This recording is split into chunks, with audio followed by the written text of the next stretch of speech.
तुम्ही उरावर बसणार विदर्भवाल्यांच्या, आमचे काम करणार नाही। 7 दिवसाचा काय तमाशा करायला इथं आले? काही नाही आहे, काही येत नाही मी भेटणे। चाल थोडा जे करायचं ते करा, पोलिसांना करायला ते येत नाही। अटक करा, अटक करा, अटक करा, काय शांतपणा काय सहनशीलतेचा आता उद्रेक झालेला आहे। आम्ही अशा पद्धतीने ते चालू देणार नाही आहे। तुम्हाला गेल्या वर्षी सांगितल्यानंतर याच्यात सुधारणा नाही आहे। मागच्या वेळेला 10 दिवसाचं अधिवेशन केलं, ते आता 7 दिवसावर आणलं। पुढच्या वेळेला काय 2 दिवसावर आणणार आहे का? तमाशे करून ठेवलेले आहेत। काय बळे हे करू नका, काय पाडायची करत नाही, त्याच्या बळ नाही जात कुठे। तेवढं सांगा,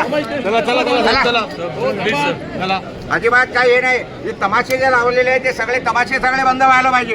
पुढच्या वेळेला जर अधिवेशन 7 दिवसाचं केलं ना, अजिबात होऊ देणार नाही आम्ही। महिनाभराच्या खाली अधिवेशन झालं नाही पाहिजे विदर्भामध्ये, बिलकुल झालाच। अरे आम्हालाच करायचं आहे, आम्हाला या नालायक लोकांसोबत राहायचंच नाही आहे। हे सरकार दिवाळखोर सरकार आहे। 10 लाख कोटीचं कर्ज आहे ऑलरेडी। या सरकारवर ऑलरेडी 10 लाख कोटीचं कर्ज आहे। अशा या राज्यामध्ये दिवाळखोर राज्यामध्ये राहून विदर्भावाल्यांना करायचं काय? बिलकुल राहायचं नाही आम्हाला, काही मतलब नाही। बिलकुल आला वेगळा विदर्भ झालाच पाहिजे, वेगळा विदर्भ झालाच पाहिजे, त्याच्याशिवाय इलाज नाही।